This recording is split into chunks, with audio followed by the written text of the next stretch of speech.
రాష్ట్రమంతా అవ్వాతాతలది ఒకే మాట. బిడ్డా మేమంతా నీకే ఓటు వేశామయ్యా. మా ఓట్లన్నీ ఏమయ్యాయి? ఎందుకిలా జరిగింది? మేమైతే నిన్ను మోసం చేయలేదయ్యా. నిన్ను కన్న బిడ్డల్లే చూసుకున్నాం. కానీ ఎక్కడో ఏదో జరిగింది. ఒక్క రోజు కూడా నిన్ను టీవీల్లో చూడకపోతే ఉండలేని మేము మీకు ఎలా అన్యాయం చేస్తామయ్యా? ఏం జరిగిందో మాకు తెలియదు. కానీ నీ రాజకీయ శత్రువులే నిన్ను ఓడించారయ్యా అని అవ్వాతాతలే కన్నీటి పర్యంతమవుతున్నారు.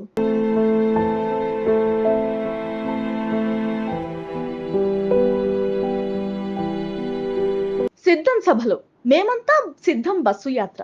ఎన్నికల ప్రచార సభల్లో మీ బిడ్డ ప్రభుత్వం వల్ల మీ కుటుంబానికి మంచి జరిగి ఉంటే ఫ్యాన్ గుర్తుపై 2 బటన్లు నొక్కి ఓటు వేసి ఆశీర్వదించేందుకు మీరంతా సిద్ధమా అని జగన్ పిలుపునిస్తే మేమంతా సిద్ధం సిద్ధం అంటూ లక్షలాది మంది ప్రజలు పిడికిళ్లు బిగించి నినదించారు. కానీ వైసీపీకి దక్కాల్సిన ఎన్నికల ఫలితం టీడీపీ కూటమికి దక్కడంపై రాజకీయ విశ్లేషకులు నివ్వెరపోతున్నారు.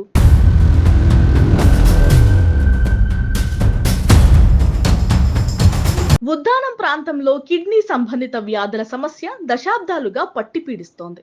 ఆ సమస్యను శాశ్వతంగా పరిష్కరిస్తూ 800 కోట్ల రూపాయలతో తాగునీటి పథకం, కిడ్నీ వ్యాధుల పరిశోధనా కేంద్రం, కిడ్నీ వ్యాధుల చికిత్సకు సూపర్ స్పెషాలిటీ హాస్పిటల్ ని నిర్మించిన పలాస నియోజకవర్గంలో వైఎస్ఆర్ కాంగ్రెస్ పార్టీ ఓడిపోవడంపై రాజకీయ పరిశీలకులు నివ్వెరపోతున్నారు. రాష్ట్ర చరిత్రలో ఎన్నడూ లేని రీతిలో 8,000 కోట్లతో 17 మెడికల్ కాలేజీల నిర్మాణాన్ని చేపట్టారు జగన్. నంద్యాల, రాజమండ్రి, ఏలూరు, మచిలీపట్నం, విజయనగరంలలో పూర్తి చేశారు.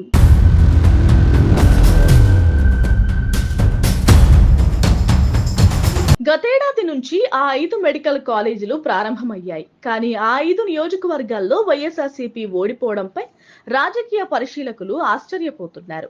మూలపేట, కాకినాడ, రామాయపట్నం, మచిలీపట్నం నియోజకవర్గాల్లో 25,000 కోట్లతో పోర్టులు నిర్మిస్తున్నారు.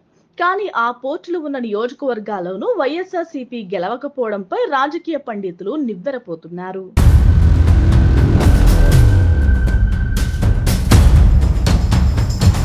రాయలసీమ, నెల్లూరు, ప్రకాశం, విజయనగరం జిల్లాలు వైసీపీకి కంచుకోటలుగా నిలుస్తూ వస్తున్నాయి.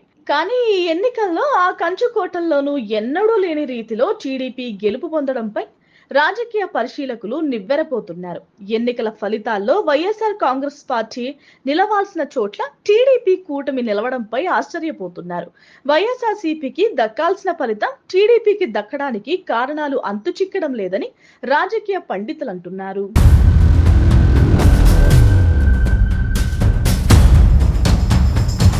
ఇటీవల యాక్సిస్ మై ఇండియా చర్చలో India Today consulting editor Rajeev Sardesai మాట్లాడుతూ మహిళలు, గ్రామీణులు భారీ ఎత్తున జగన్ కు మద్దతుగా నిలిచారని చెప్పడం, ఎన్డీటీవీ ప్రణయ్ రాయ్ కూడా పలు సందర్భాల్లో గ్రామీణులు, మహిళలు, మైనారిటీలు జగన్ కు అండగా ఉన్నారని స్పష్టం చేసిన నేపథ్యంలో ఫలితాలు ఇలా వెలువడడం సర్వత్రా ఆశ్చర్యపరుస్తోంది. అసలు ఎందుకిలా జరిగింది?